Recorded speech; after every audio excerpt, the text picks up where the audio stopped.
They called it the Clash of Titans, a battle that shook 3 star systems and left entire civilizations questioning everything they thought they knew about warfare, strategy, and the limits of sentient determination. The Galactic Council's greatest military minds, the Empire's most ruthless commanders, and the ancient crystalline hive's collective intelligence all fell before something they never saw coming. A teenage human girl with nothing left to lose and everything to prove. But surviving the greatest space battle in recorded history was just the beginning. Now, as Maya sits in the back of her high school chemistry class, watching her classmates worry about pop quizzes and prom dates, none of them realize that the quiet girl who always keeps to herself has just returned from leading a rebellion that toppled galactic empires. They don't know that the scars on her hands aren't from a kitchen accident, but from manually rewiring a dreadnought's weapons systems while under enemy fire. They can't see that her tired eyes have witnessed the birth and death of stars used as weapons. The Galactic Council thinks she's dead. The surviving alien factions believe humanity is still a primitive species confined to one small blue planet. Her own government has classified her existence at levels so secret that even the president doesn't have clearance. But Maya has learned something that will change everything. The war isn't over. The real enemy, the one that manipulated every faction into destroying each other, is just beginning to reveal itself, and it's heading for Earth. Her classmates think the biggest threat to their world is climate change or nuclear weapons. They have no idea that in 3 months, something far worse will arrive. Unless one seemingly ordinary teenager can convince a planet of skeptics that their survival depends on trusting the most unbelievable story ever told. The question isn't whether Maya can save humanity again. The question is whether humanity deserves saving at all. Welcome to a story where one person's impossible journey becomes everyone's last hope. Maya stared at the periodic table on the classroom wall, her fingers unconsciously tracing the burn scars that ran along her left hand. The elements looked so simple here, arranged in neat little boxes with their atomic numbers and symbols. Nothing like the chaotic plasma storms she'd navigated through the Helix Nebula, where elements were born and died in milliseconds under the pressure of colliding neutron stars. Miss, perhaps you'd like to share your thoughts on hydrogen's role in stellar nucleosynthesis. Mrs. Voice snapped Maya back to the present. 28 pairs of eyes turned toward her, and she felt that familiar weight of attention. Back on the command deck of the Starship Defiance, when she'd given orders that sent entire fleets into battle, this feeling had been different. There, respect and fear had mingled in the gazes of hardened warriors. Here, her classmates just looked at her with the mild curiosity reserved for the weird, quiet girl who'd transferred in mid-semester. Hydrogen fuses into helium in stellar cores, Maya said, her voice steady despite the memories flooding back. The process releases energy that keeps stars burning for billions of years. Without it, the universe would be cold and dark. Mrs. nodded approvingly. Excellent, and can you tell us what happens when a star runs out of hydrogen fuel? Maya's mind flashed to the moment she'd watched the ancient star Prime go supernova, its death throes used as a weapon against the crystalline hive's motherships.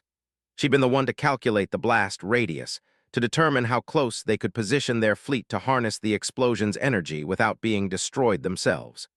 3 million crystalline drones had been vaporized in an instant. It depends on the star's mass, she answered, pushing the memories down. Stars like our sun expand into red giants before becoming white dwarfs, more massive stars. They explode, supernovas that can outshine entire galaxies. Very good. I'm impressed by your grasp of astrophysics for someone who transferred from a rural school district. If only she knew, Maya thought. The cover story her handlers had created placed her as a farm girl from Montana whose family had moved to California for her father's new job. In reality, her parents thought she was dead, killed in the terrorist attack that had actually been first contact with an alien species. The government had been very thorough in erasing Maya from existence, only to resurrect her with a new identity when they needed her to disappear into normal life. The bell rang, and students began packing their bags with the casual urgency of teenagers eager for lunch. Maya moved more slowly, checking her phone for messages she knew wouldn't be there. The secure communication device they'd given her looked exactly like a normal smartphone, but it was capable of receiving transmissions from monitoring stations scattered throughout the solar system. For 3 months since her return to Earth, it had been silent. Hey, Maya, right? She looked up to see a boy with sandy hair and an easy smile standing beside her desk. Jake, if she remembered correctly. Star quarterback, president of the Honor Society, destined for Yale. The kind of boy who'd never had to make life-or-death decisions with incomplete information while artillery exploded around him. "Yeah," she said, slinging her backpack over her shoulder. "I was wondering if you wanted to grab lunch together. You always sit alone, and I thought maybe." He shrugged, the gesture somehow managing to be both confident and vulnerable. "I thought maybe you'd like some company." Maya studied his face, reading the micro-expressions she'd learned to interpret during her time negotiating with alien diplomats. Genuine interest, mild nervousness, and something else. Curiosity, maybe. She'd been careful to blend in, to be unremarkable, but perhaps she'd been too successful. In a school full of teenagers desperate to stand out, being genuinely mysterious was its own form of attention-grabbing. "Sure," she said, surprising herself. "That would be nice." They walked through the corridors together, and Maya found herself exit routes and defensive positions out of habit. The ceilings were too low for proper air support, but the lockers could provide temporary cover if needed. She shook her head, annoyed with herself. This was high school in Alto, not a war zone. The cafeteria buzzed with the controlled chaos of 500 teenagers. Maya followed Jake to a table where several other students were already seated. She recognized most of them the social elite of high. Wells, daughter of a tech billionaire who'd spent her summer vacation touring Europe. David Park, whose father worked for NASA and who never let anyone forget it. Emma, whose social media posts about environmental activism had garnered her a modest following. "Everyone, this is Maya," Jake said as they sat down. "Maya, this is my usual crew." The introductions were friendly enough, but Maya could sense the underlying dynamics at play. These were kids accustomed to being the people in any room, to having their opinions matter. They'd probably never faced real adversity, never had to question whether they'd live to see another sunrise. "So where are you from originally?" asked, unwrapping a sandwich that probably cost more than most families spent on groceries in a week. "Montana," Maya replied, sticking to her cover story. "Small town, you probably haven't heard of it." "That must be such a change," Emma said sympathetically. "Going from rural life to Silicon Valley, I bet everything seems so fast-paced here." Maya almost laughed. Fast-paced? These kids had no idea what fast-paced meant. They never tried to coordinate a retreat while enemy fighters screamed overhead, never had to make split-second decisions that would determine whether thousands of people lived or died. But she just nodded and said, "It's definitely different." "What do your parents do?" David asked. There was something calculating in his expression, as if he was trying to place her in the social hierarchy. "My dad's in agricultural consulting," Maya said, another lie crafted by experts. "My mom teaches elementary school." It was a perfectly mundane background, designed to explain her presence without raising questions. The truth was far more complicated. Her real father had been Dr. Richard, one of the world's leading experts in quantum mechanics, who'd been killed in the first alien attack on Earth's deep space monitoring station. Her mother, Dr. Sarah, had been a linguist specializing in theoretical, a field that had proven remarkably prescient when humanity made contact with its first alien species. "That's cool," Jake said, and Maya could tell he was trying to keep the conversation going despite her obviously reluctant participation. "Have you given any thought to colleges? I know it's only junior year, but it's never too early to start planning." Maya took a bite of her sandwich to buy time. College. The concept seemed almost absurd. While these kids were worrying about SAT scores and application essays, she was carrying knowledge that could reshape humanity's understanding of its place in the universe. She knew the locations of 17 habitable worlds within 50 light-years of Earth. She'd seen technologies that could solve energy shortages, cure diseases, and extend human by centuries. But she also knew why that knowledge had to remain secret. Humanity wasn't ready. The proof lay in her own memories of the war, of how quickly peaceful first contact had devolved into a galaxy-spanning conflict that had nearly wiped out multiple species.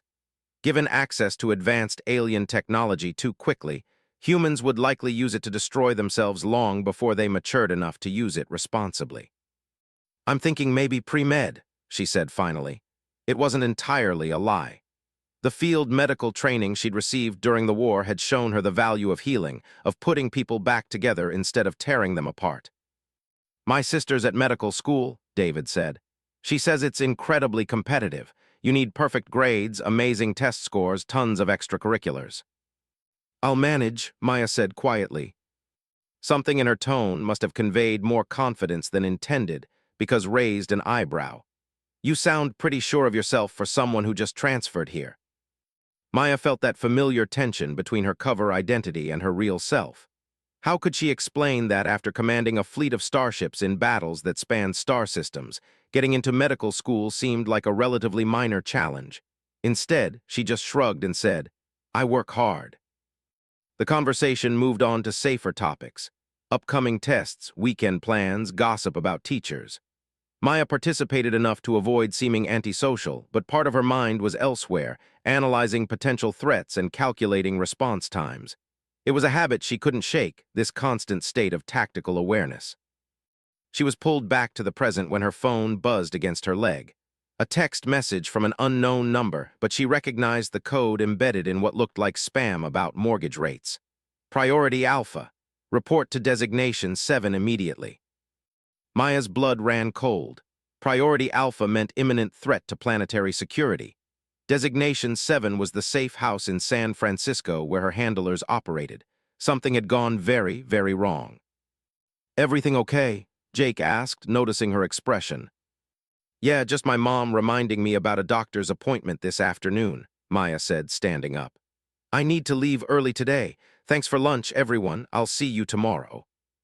She walked away before anyone could respond, her mind already shifting into the tactical mode that had kept her alive through 3 years of interstellar warfare. The casual teenager facade fell away like a discarded mask, replaced by the cold focus of someone who'd learned to think like a weapon. In the parking lot, she climbed into the used Civic her handlers had provided, a deliberately unremarkable car that blended perfectly with the suburban landscape. But as she drove toward the freeway, Maya's fingers moved to the hidden panel beneath the dashboard, revealing a compact communication array that could reach satellites in geosynchronous orbit. "Control, this is Asset 7, she said, using the voice modulation that would render her words unrecognizable even to sophisticated audio analysis. "Confirming Priority Alpha transmission received. En route to Designation 7, ETA 45 minutes. The response came immediately, spoken in the calm, professional tone she'd heard too many times before. "Confirmed Asset 7. Be advised, the Watchers are awake. Repeat, the Watchers are awake." Maya's hands tightened on the steering wheel. The Watchers. She'd hoped never to hear that designation again. During the war, intelligence had suggested the existence of an ancient species that observed younger civilizations from the shadows, occasionally intervening when they deemed it necessary. Most of the galactic powers had considered them a myth, a boogeyman story used to frighten primitive species into compliance. But Maya had encountered them once, in the deep void between galaxies where space itself seemed to bend around their presence. They'd spoken without words, communicated through direct neural interface, and their message had been simple. Humanity's actions in the war had been noted and evaluated. The species would be allowed to continue existing, but they would be watched. If the Watchers were stirring again, it meant they detected something that concerned them. And given that Earth was supposed to be quarantined from alien contact, their awakening could only mean one thing: someone had violated the treaty. Maya pressed harder on the accelerator, her mind racing through possibilities. Had one of the surviving alien factions discovered Earth's location? Had some piece of alien technology been detected by human scientists? Or worse, had the government decided to break the silence protocol and reveal the truth about the war? As she merged onto Highway 101, Maya caught sight of herself in the mirror. For just a moment, she saw not the quiet high school student she'd been pretending to be, but the battle-hardened commander who'd faced down the greatest threats the galaxy had ever known. Her eyes held depths that no teenager should possess, shadows of things seen and decisions made that would haunt her forever. But there was something else there too: determination. Whatever was coming, whatever had awakened the Watchers from their vigilant slumber, Maya would face it as she'd faced everything else. Not because she wanted to, but because she was the only one who could. The road stretched ahead, carrying her toward answers she wasn't sure she wanted to hear, and responsibilities she'd hoped never to shoulder again. Behind her, high school grew smaller in the distance, along with the illusion of normal life she'd briefly allowed herself to embrace. Maya was going back to war. She just hoped this time humanity would survive what was coming. The safe house looked like every other Victorian home in San Francisco's Richmond district, weathered paint, a small garden struggling against the coastal fog, and neighbors who minded their own business. Maya parked 2 blocks away and approached on foot, her eyes automatically scanning for surveillance or signs of compromise. The morning's normal routine felt like a lifetime ago. She used the biometric scanner hidden behind a loose brick in the garden wall, and the front door unlocked with a soft click. Inside, the house maintained its civilian facade, family photos, comfortable furniture, the kind of lived-in clutter that suggested real people lived here. But Maya knew the truth. The photos were of actors, the furniture contained hidden weapons compartments, and the basement housed enough computing power to coordinate a small war. "You made good time," Agent Harrison said as she entered the living room. He was a man in his 50s with prematurely gray hair and eyes that had seen too much. Maya had never learned his first name, but she'd worked with him since her return to Earth. Unlike many of her handlers, Harrison had been briefed on the full scope of her experiences during the war. "The Watchers don't send casual wake-up calls," Maya replied, settling into a chair that she knew was positioned to have clear sight lines to all entrances. "What's the situation?" Agent Martinez emerged from the kitchen, tablet in hand. She was younger than Harrison, maybe early 30s, with the intense focus of someone who'd specialized in analysis. 47 minutes ago, our deep space monitoring arrays detected massive energy signatures in the belt. The pattern matches Watcher technology. Maya felt her stomach drop. How massive? "Enough to power a small city for a decade," Harrison said grimly. "But that's not the worst part. Show her the timestamps, Martinez." The tablet displayed a series of energy readings plotted against time. Maya studied the data, her mind automatically translating the technical readouts into tactical implications. "The initial spike occurred 6 hours ago, but we're only detecting it now." "That's correct," Martinez confirmed. "Whatever caused this was designed to mask its approach. Our instruments only registered the signature once it was already inside our solar system's outer boundary." Maya leaned back, processing the implications. During the war, Watcher technology had demonstrated capabilities that bordered on the supernatural. They could bend spacetime to travel faster than light, manipulate matter at the atomic level, and project their consciousness across impossible distances. If they were actively concealing their presence until now, it meant they wanted to be detected. "They're sending a message," she said finally. "The question is whether it's a warning or an ultimatum." "That's what we're hoping you can tell us," Harrison said. "You're the only human who's had direct contact with them. What did they say to you during that encounter?" Maya closed her eyes, letting herself remember that moment in the void between galaxies. She'd been alone on the bridge of the Defiance, most of her crew dead or dying from wounds sustained in the final battle against the crystalline hive. The ship's systems were failing, life support struggling to maintain atmosphere, when space itself seemed to fold around her. The Watchers hadn't appeared so much as manifested vast intelligences that existed partially outside normal dimensional space. Their communication had been direct, mind-to-mind, carrying concepts and emotions that human language couldn't adequately express. "They said humanity had passed a test," Maya said, opening her eyes. "That our actions during the war demonstrated we could evolve beyond our initial limitations, but they also made it clear that we were being placed under observation." "Did they specify what would trigger their intervention?" Martinez asked. "No, but the implication was clear. Any attempt to break the quarantine, to make contact with other species or reveal the truth about the war would be considered a violation." Maya paused, studying their faces. "Have we done something to break the treaty?" Harrison exchanged a glance with Martinez before answering. "Not intentionally, but 3 weeks ago, one of our deep space research probes detected something unusual in the Alpha system." He activated a wall screen that displayed a star chart with trajectory paths marked in red.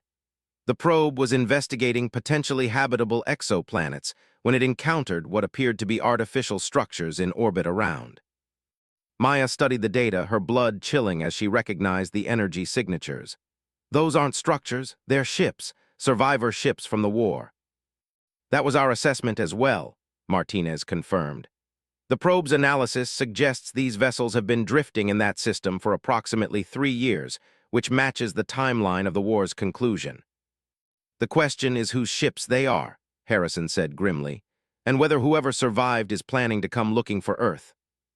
Maya's mind raced through the possibilities. During the final phases of the war, multiple factions had suffered catastrophic losses. The Empire's Fourth Fleet had disappeared during the Battle of 442. The Crystalline Hive's research vessels had scattered after their motherships were destroyed. Most concerning of all, the Void Hunters, a species that consumed entire worlds to fuel their expansion, had vanished completely after their defeat at the Helix Nebula. "Show me the probe's complete data package," she said. "Every scan, every energy reading, every piece of information it collected." For the next 2 hours, Maya immersed herself in the analysis, her wartime experience allowing her to interpret readings that would have been meaningless to human scientists.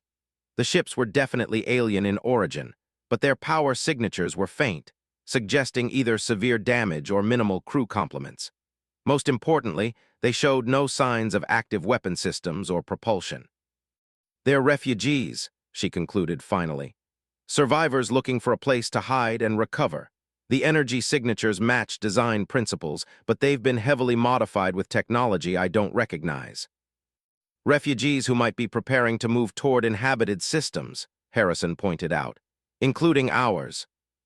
"Maybe, but if that's what the Watchers are concerned about, why reveal themselves now? They could have eliminated any threat without us ever knowing they were involved." Before anyone could answer, every screen in the room suddenly activated, displaying the same symbol, a complex geometric pattern that seemed to shift and change when viewed directly. Maya recognized it immediately, the Watcher's calling card. Then the screens cleared, and a message appeared in perfect English. "Humanity of Earth. The quarantine period has served its purpose. Your species has DEMONSTRATED sufficient maturation to rejoin the galactic community under MONITORED conditions. Representative CHEN will present herself for final evaluation. Noncompliance will result in permanent isolation." The message disappeared, leaving the three humans staring at blank screens in stunned silence. "Well," Martinez said finally, "that's not what I expected." Maya felt a familiar weight settling on her shoulders, the burden of responsibility she'd hoped never to carry again. "They're offering us a choice: rejoin the galaxy under their supervision or remain cut off forever." "And you're our representative," Harrison said. It wasn't a question. "Apparently." Maya stood and walked to the window, looking out at the fog-shrouded street where normal people were living their normal lives, unaware that their planet's future was being decided by entities beyond their comprehension. "The question is whether humanity is really ready for that choice." "What do you think?" Martinez asked. Maya considered the question seriously. During her time back on Earth, she'd observed her species with the perspective of someone who'd seen what humans could become under extreme circumstances. They were still violent, still divided by petty conflicts and tribal thinking. But they were also capable of extraordinary courage, creativity, and compassion when pushed to their limits. "I think we're as ready as we'll ever be," she said. "The real question is whether the galaxy is ready for us." Harrison activated a secure communication link. "I'll need to brief the president immediately. This decision is way above our pay grade." "No," Maya said firmly. "The Watchers specifically requested me as representative. This isn't a governmental decision, it's a human one, and I'm the one who will have to live with the consequences." She turned back to face them, and for a moment her teenage disguise fell away completely, revealing the battle-hardened commander who'd faced down alien empires and emerged victorious. "I need everything we know about those ships in the Alpha system, every piece of intelligence we've gathered about surviving alien factions, and I need it within the next 6 hours." "You're planning to accept their evaluation?" Martinez asked. "I'm planning to be prepared for whatever comes next." Maya moved toward the door, then paused. "And Martinez, start working on contingency plans. If this goes badly, if the Watchers decide we're not ready after all, humanity is going to need options." "What kind of options?" Maya's smile was cold and sharp, carrying echoes of battles fought in the void between stars. "The kind we used to win a war against impossible odds. The Watchers may be ancient and powerful, but they've never faced human stubbornness before."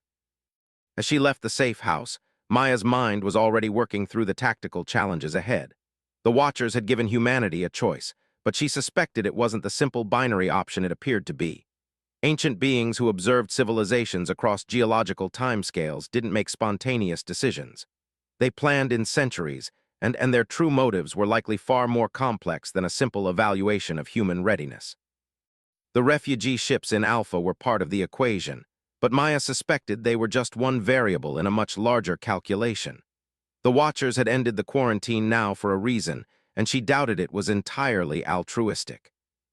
As she drove back toward her normal life, toward homework and teenage concerns that now seemed impossibly distant, Maya began planning for what might be humanity's final test. This time, she wouldn't be fighting for survival in a war someone else had started. This time, she would be fighting for her species' right to determine its own destiny among the stars. The fog was beginning to lift as she reached Alto, revealing glimpses of blue sky that reminded her of the infinite darkness she'd once called home. Tomorrow, she would sit in chemistry class and pretend to care about molecular bonds while carrying the weight of an entire world's future. But tonight she had work to do. Plans to make, contingencies to prepare, and a species to get ready for its next evolutionary leap, whether it was ready or not. Maya stood in the abandoned observatory 30 miles outside Alto, watching the stars through the massive dome opening that hadn't been used for legitimate research in decades. The Watchers had chosen this place for their evaluation, and she could understand why. The isolation provided privacy, and the instruments, though outdated, still functioned well enough to detect the energy signatures that would herald their arrival. She wasn't alone. Against her better judgment, she'd brought Jake with her. It had been an impulsive decision born of desperation, and, if she was honest with herself, loneliness. Jake had found her in the school parking lot that morning, his usual easy confidence replaced by concern. He'd noticed her distraction over the past few days, the way she'd zoned out during conversations and jumped at unexpected sounds. When he'd offered to skip his college interview that afternoon to spend time with her, something in Maya's carefully constructed emotional walls had cracked. "So," Jake said from where he sat on a dusty equipment crate, "are you going to tell me what's really going on, or do I have to guess?" Maya continued staring at the stars, buying time while her mind worked through options. The smart play was to maintain her cover, to deflect his questions with more lies about family problems or teenage anxiety. But the weight of isolation was crushing her, and the prospect of facing the Watchers alone felt suddenly overwhelming. "What if I told you something that would change how you see everything?" she asked without turning around. "Something so big that it would make your college interviews and SAT scores seem completely meaningless." "I'd probably say that sounds like the kind of dramatic statement people make when they're trying to avoid talking about what's really bothering them," Jake replied gently. "But I'd also say that I'm here to listen, whatever it is." Maya finally turned to face him, studying his expression in the dim starlight filtering through the dome. Jake, star quarterback and honor student, who'd never faced anything more dangerous than a blitzing linebacker. How could she possibly explain that she'd commanded fleets in battles that spanned star systems? That she'd negotiated with alien intelligence that could reshape matter with their thoughts? That in 3 hours, beings older than human civilization would arrive to determine whether their species deserved a place among the stars?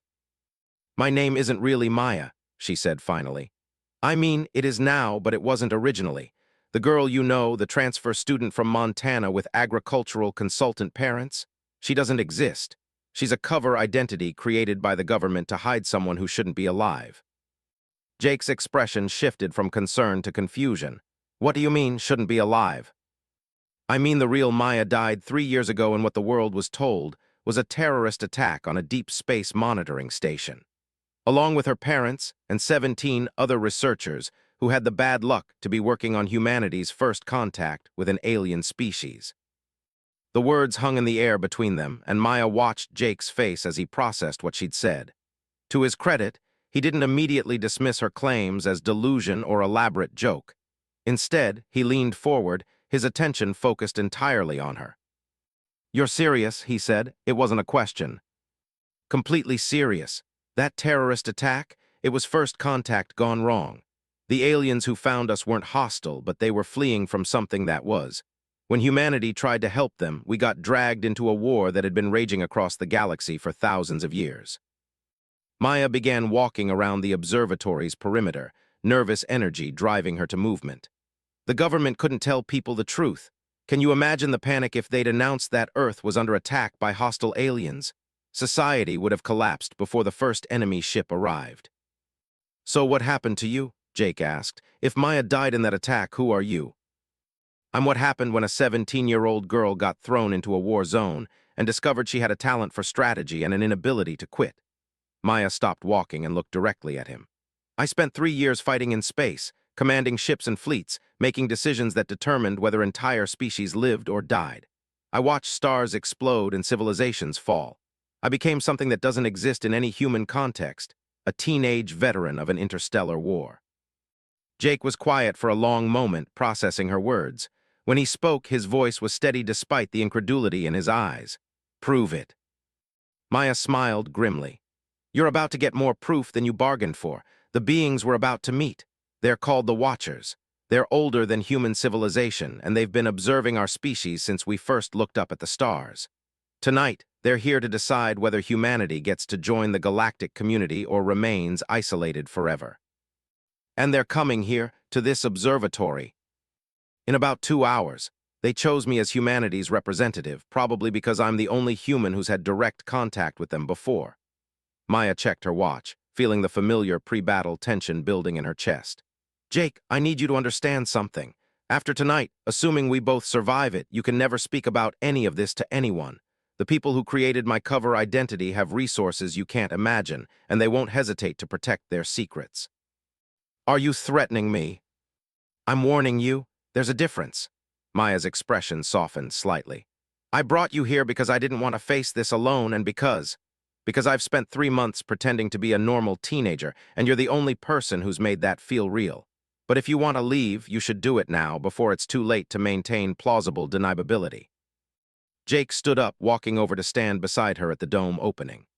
"I don't understand everything you've told me, and part of me thinks this might be some kind of elaborate psychological break. But I know you, Maya, or whoever you really are. You're not crazy, and you're not a liar. So if you say aliens are coming to this observatory tonight, then I guess we're going to meet some aliens." Maya felt a rush of gratitude that surprised her with its intensity. During the war, she'd been surrounded by soldiers and officers who'd follow her orders without question, but that loyalty had been born of necessity and respect for her tactical abilities. Jake's decision to stay was based on something far more personal, and in its way, far more courageous. "Thank you," she said simply. They stood in comfortable silence for a while, watching the stars wheel overhead.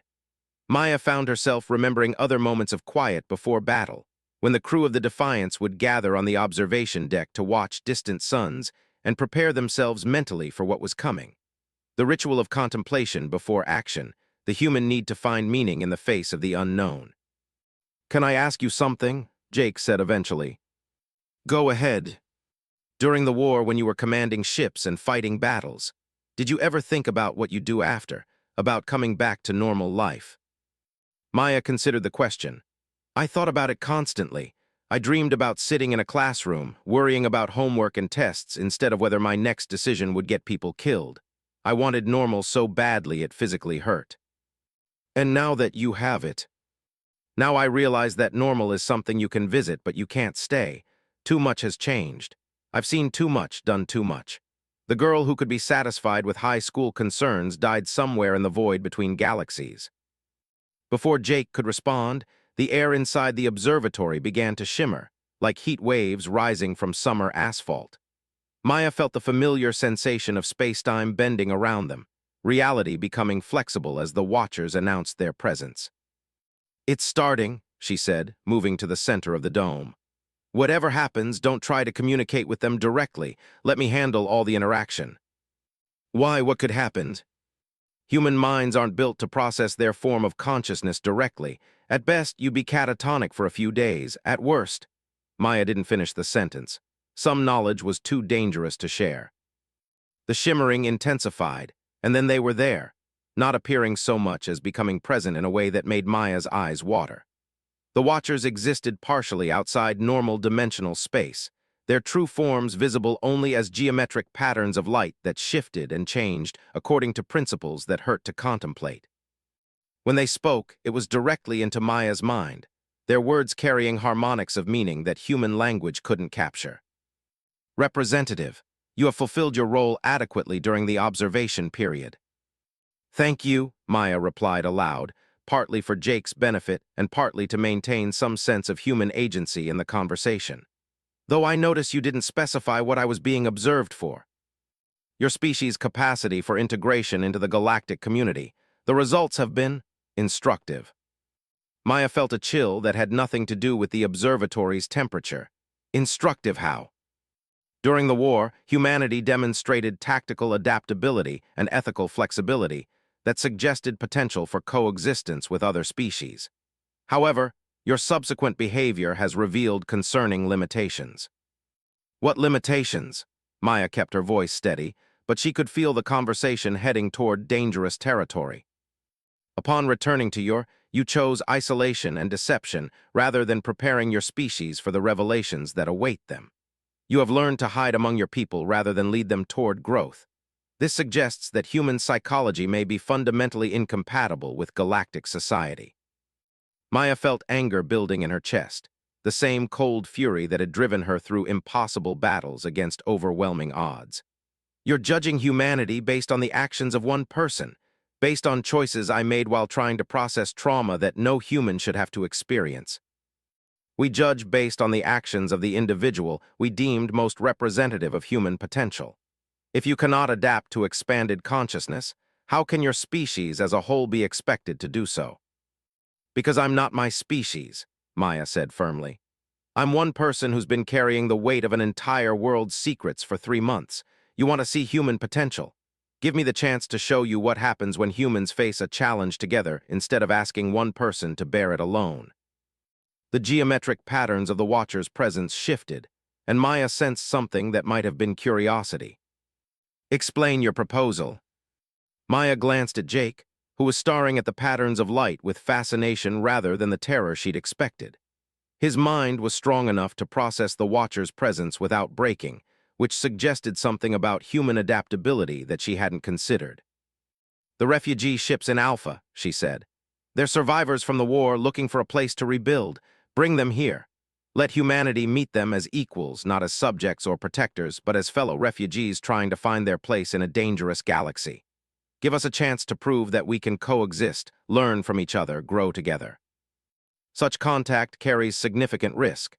Your species has a documented tendency toward violence when confronted with the unfamiliar. So do most species, Maya countered. But we also have an even stronger tendency to help those in need. They weren't violent by nature until the war forced them to become soldiers. Humans aren't inherently hostile to aliens. We're afraid of the unknown, just like everyone else. But fear can be overcome with understanding. The patterns shifted again, and Maya felt the weight of alien attention as the Watchers considered her words. Behind her, Jake remained silent but supportive, his presence reminding her that she wasn't facing this alone. You propose to stake your species' future on a single act of cooperation. I propose to stake it on the thing that defines us most fundamentally, our refusal to accept that any challenge is truly impossible. Maya straightened, drawing on reserves of determination that had carried her through battles against impossible odds. You've observed us for 3 months, but you've been watching the wrong thing. You've been studying how I cope with isolation when you should have been watching how humans respond when they're given a chance to be their best selves. And if they fail, if contact with the refugees results in violence or exploitation. Maya met the alien intelligence without flinching. Then you'll know for certain that we're not ready. But if we succeed, if we prove that humans can extend friendship to beings unlike ourselves, then you'll know something else. That writing us off based on our worst impulses would be the greatest mistake in galactic history. The Watcher's presence seemed to fill the entire observatory as they considered her proposal. Maya could feel the weight of their evaluation, the sense that decisions were being made according to criteria she couldn't fully understand. Finally, they spoke again. Very well. The refugees will be brought to your system within 1 planetary rotation. The outcome of first contact will determine not only your species' future, but the fate of the survivors themselves. Choose your response carefully, representative. The galaxy is watching. The shimmering faded, and the Watchers were gone, leaving only Maya and Jake standing in the sudden quiet of the observatory. Well, Jake said after a moment, that was definitely not what I expected when I offered to skip my college interview. Despite everything, Maya found herself laughing. Jake, what would you say if I told you that tomorrow you're going to help me prepare humanity for its most important moment in history? I'd say it beats worrying about calculus tests, he replied with a grin that reminded her why she'd trusted him enough to bring him here. What do we need to do? Maya looked up at the stars, already planning the most crucial campaign of her life. This time, she wouldn't be fighting to win a war. She'd be fighting to prove that humanity deserved its place among those distant lights. We need to get ready to make some new friends, she said, and hope that we're worthy of the trust they're about to place in us. The Situation Room beneath the Pentagon had seen its share of crises, but nothing quite like this. Maya sat at the head of a table surrounded by generals, admirals, cabinet members, and the president himself, explaining why humanity's first official contact with alien life would happen in 72 hours whether they were ready or not. Let me understand this correctly, President Harrison said, leaning forward with the intense focus that had gotten him elected. These Watchers, who we've never officially acknowledged exist, have decided that our quarantine period is over, and our test is to successfully integrate a group of alien refugees into human society. That's correct, sir, Maya replied, maintaining the professional demeanor that came naturally after years of briefing military commanders. The refugees are survivors from the Empire's Fourth Fleet. Based on the energy signatures we detected, I estimate between 50 and 100 individuals in various states of medical need. General Martinez, the Joint Chiefs Chairman, studied the tactical displays showing projected approach vectors. These refugees could be a Trojan horse. How do we know they're not scouts for an invasion force? Maya had expected this concern. Because I fought alongside forces during the war, General. They're not a naturally aggressive species. They became military powers only when forced to defend themselves against the crystalline hive. Their culture values cooperation and technological innovation above conquest. But you can't guarantee their intentions, Secretary of Defense pressed. No more than they can guarantee ours, Maya admitted. That's why this is a test. Both species are taking a leap of faith.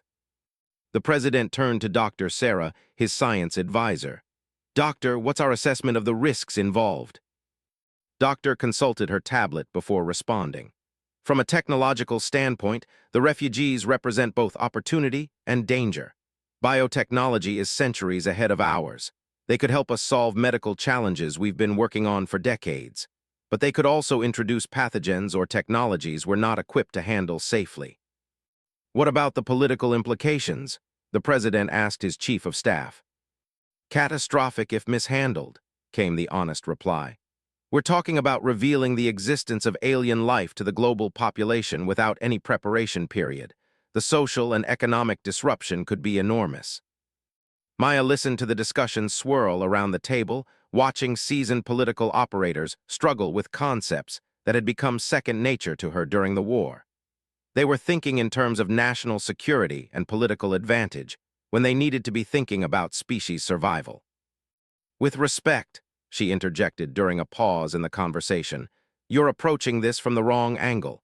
This isn't about managing a political crisis or maintaining strategic advantage.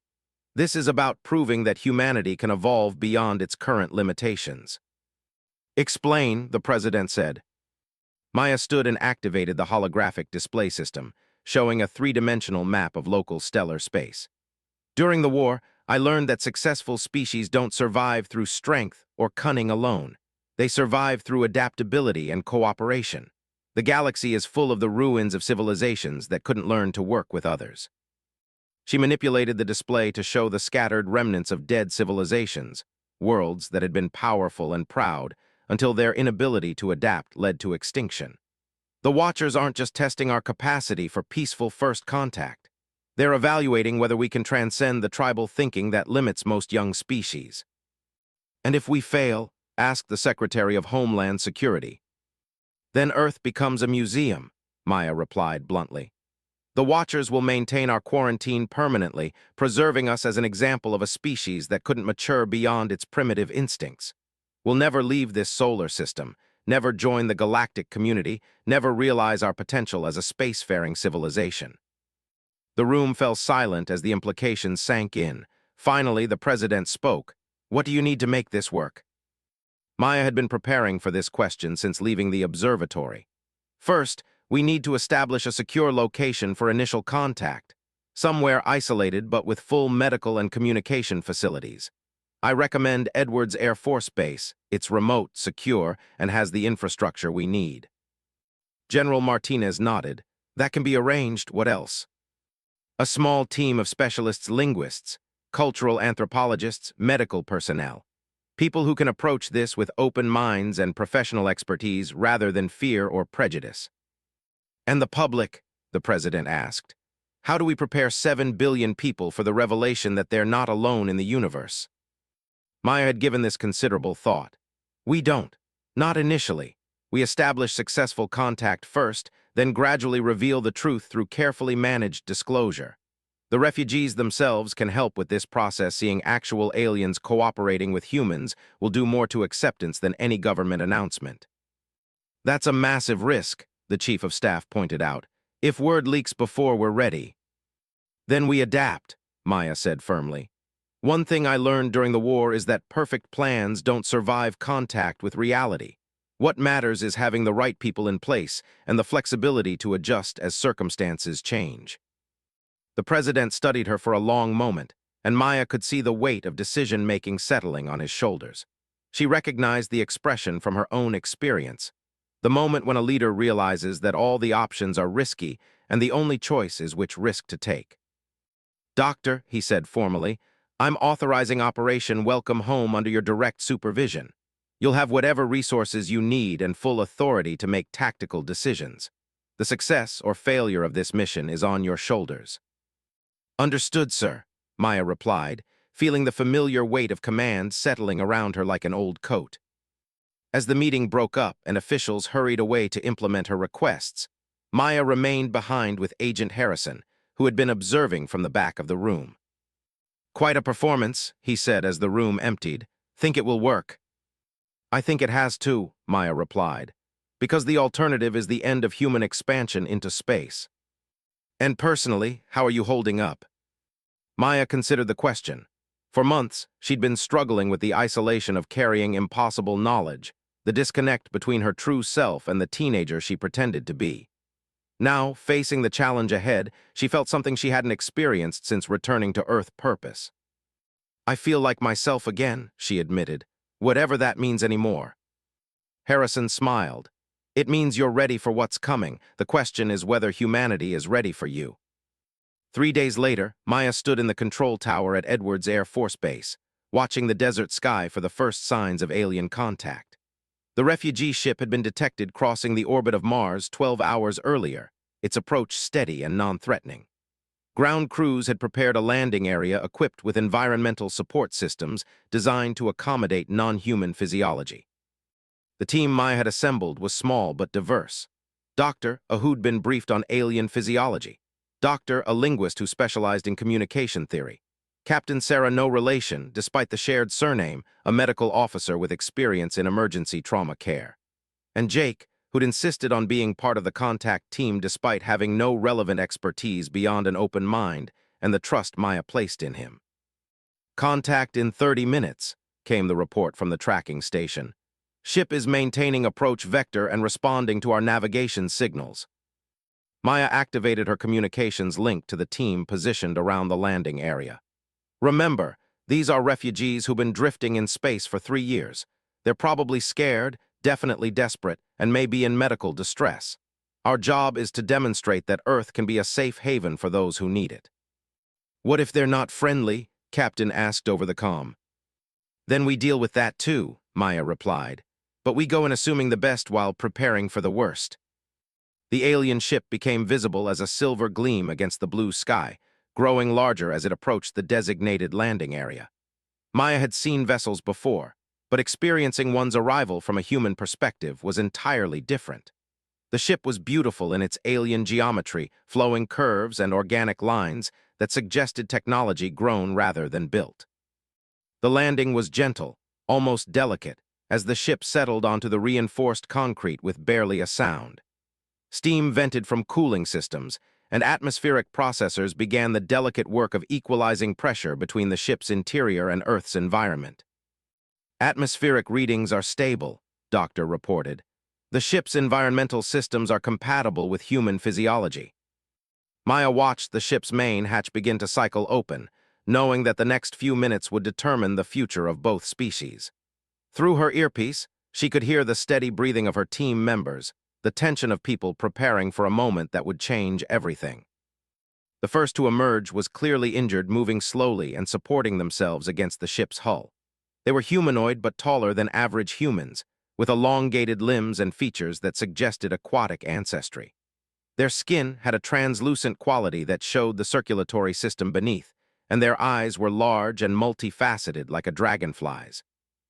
Doctor stepped forward, his hands empty and visible, speaking words in the language that Maya had helped him practice. "Welcome to Earth. We offer sanctuary and healing." The refugee looked at him with those compound eyes, and Maya held her breath, waiting for a response that would either validate her faith in humanity or confirm the Watchers' doubts about their species.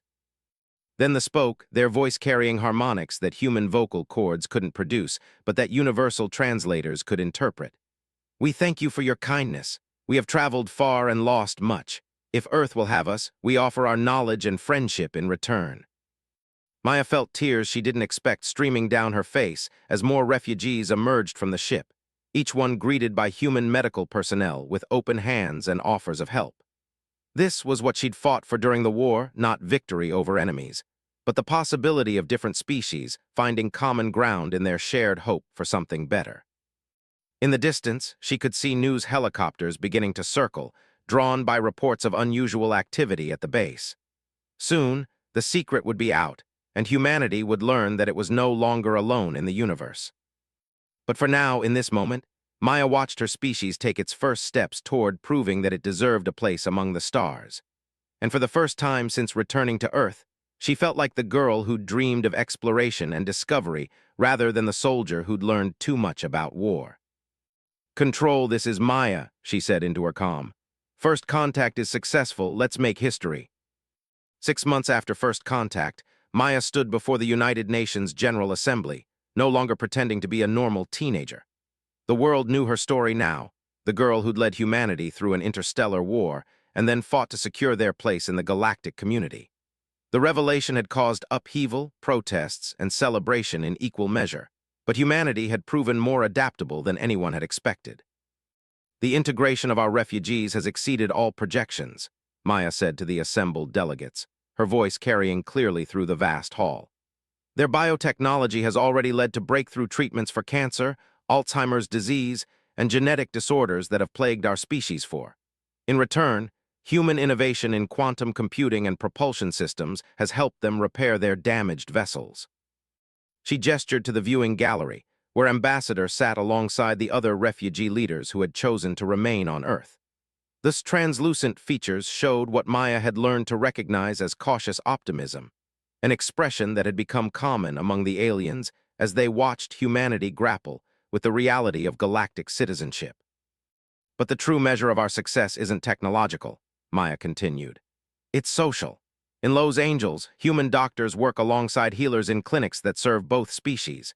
In Tokyo, children of both races play together in schools designed to accommodate their different physiologies. Artists are creating new forms of expression that blend human creativity with alien perception." The applause was polite but reserved. Maya understood the skepticism. The integration hadn't been without problems.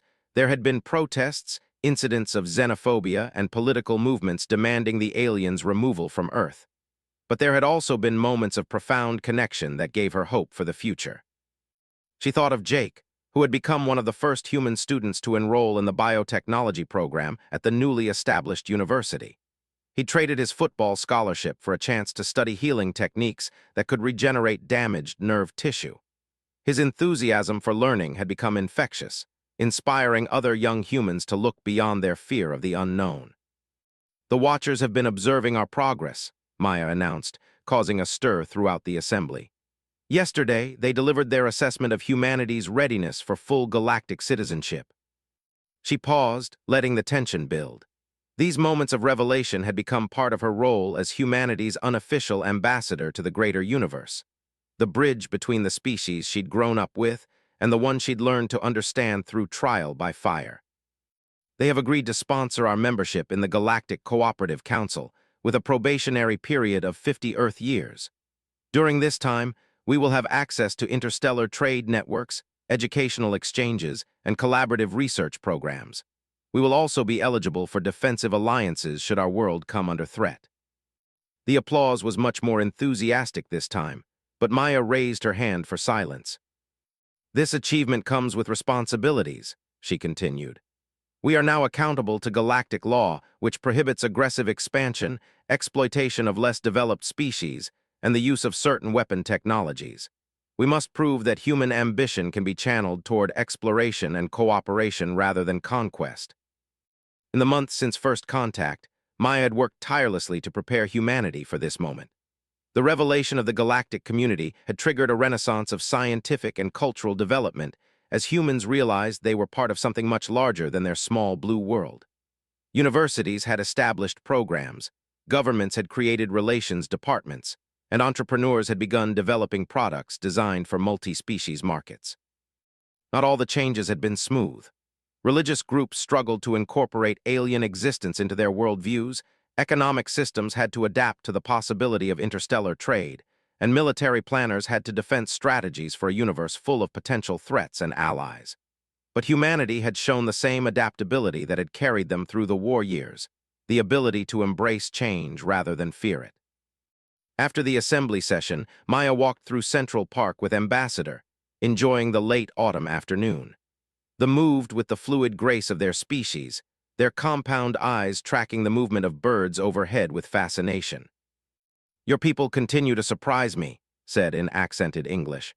They had learned human languages with remarkable speed, though they still preferred using universal translators for complex discussions.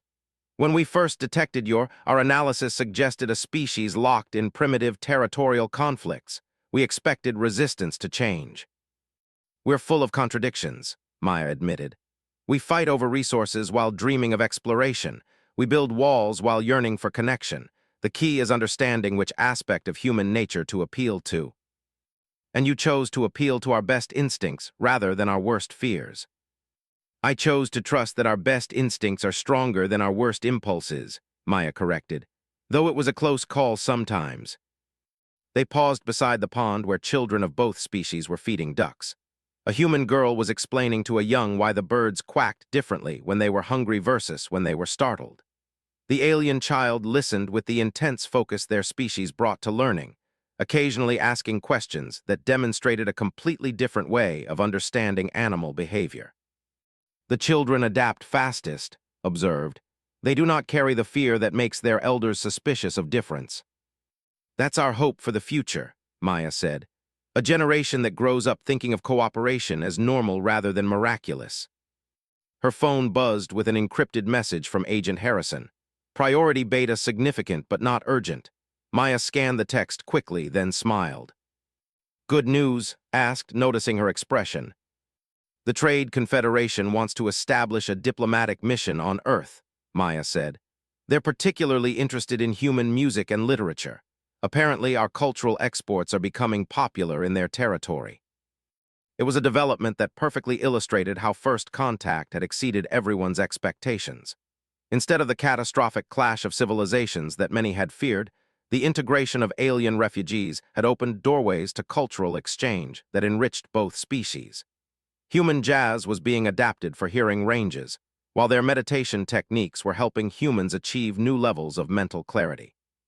As they walked back toward the UN building, Maya reflected on how much had changed since that night in the observatory when she'd first revealed her true identity to Jake. The scared, isolated teenager who'd been struggling under the weight of impossible secrets had evolved into someone who could stand before world leaders and speak confidently about humanity's cosmic future. Maya said as they reached the building entrance, "May I ask you something personal?" Of course. During the war, when you commanded our joint fleets, what kept you fighting? What made you believe that peace was possible when so many others had given up hope? Maya considered the question, thinking back to those dark days when victory had seemed impossible and survival itself was uncertain. I think it was stubbornness, mostly. Human beings have this peculiar trait. When told something is impossible, our first instinct is to prove the doubters wrong. And that same stubbornness helped you convince your species to welcome refugees rather than fear them. That and something else. Maya looked up at the sky where the first stars were becoming visible in the growing dusk. Somewhere among those lights, other species were watching to see what humanity would do with its new opportunities. I realized that the choice wasn't between safety and risk, it was between growth and stagnation, and humans, whatever our flaws, have never been content with staying the same. That evening, Maya returned to the apartment she'd finally claimed as her own, no longer hiding behind a false identity, but not quite ready to embrace the celebrity status that came with her role as humanity's first interstellar diplomat. Jake was waiting for her with dinner and stories from his biotechnology classes. "Doctor thinks I might be ready for advanced regeneration techniques next semester," he said excitedly as they ate. "The approach to cellular repair is completely different from human medicine. Instead of fighting disease, they work with the body's natural healing processes." Maya listened with genuine pleasure as he described his studies. Jake had found his calling in the intersection between human and alien knowledge, and watching him embrace that future gave her hope for what her species could become. "Any word from the Watchers about the next phase?" Jake asked. "They're being characteristically cryptic," Maya replied. "But I think we've passed their initial evaluation. The real test will be how we handle first contact with species that aren't refugees, beings who approach us as equals rather than supplicants." "Are you nervous?" Maya considered the question. "I'm excited. For the first time since coming back to Earth, I feel like we're moving toward something better rather than just trying to avoid something worse." Later that night, as Jake slept beside her, Maya stood at the window looking out at the city lights. New York had always been a place where different cultures came together, but now that diversity extended beyond humanity. Architectural principles were influencing the design of new buildings. Their bioluminescent art installations decorated public spaces, and their music could be heard in clubs throughout the city. It wasn't perfect. There were still tensions, misunderstandings, and people who refused to accept that the universe had become a larger and more complex place. But overall, humanity had responded to the challenge of contact with the same adaptability that had carried them from caves to cities to space stations. Maya's secure phone chimed with another message, this one carrying the Watcher's distinctive encryption pattern. She opened it carefully, knowing that communications from the ancient beings always carried significant implications. "Representative, the Galactic Cooperative Council has approved humanity's probationary membership. The first interstellar trade vessel will arrive at your moon's orbital station in 30 days. Prepare your people for the next phase of their evolution. The galaxy is waiting to see what humans will contribute to the greater community of minds. Your performance during the integration period has been exemplary. The individual who once believed herself isolated from her own species has become the bridge between worlds. This transformation suggests that human adaptability extends beyond technological innovation to encompass fundamental changes in consciousness. Continue your work. The universe has need of species willing to embrace change rather than fear it." Maya smiled as she closed the message. Tomorrow would bring new challenges, new opportunities, and new chances for humanity to prove that they deserved their place among the stars. But tonight, she was content to stand at her window and watch the lights of two species blending together in the city below. The girl who had once commanded fleets in the depths of space had found her way home to a world that was no longer quite the same place she'd left. And for the first time since returning from the war, Maya was exactly where she belonged, at the crossroads between what humanity had been and what it was becoming. In the distance, she could see the lights of shuttles carrying passengers to the spaceport. While human diplomats prepared for meetings with representatives from star systems she'd only heard about in intelligence briefings. The future was unfolding exactly as she'd hoped it would, not as conquest or surrender, but as collaboration between beings who had chosen to be better than their worst impulses. The war was over. The real adventure was just beginning.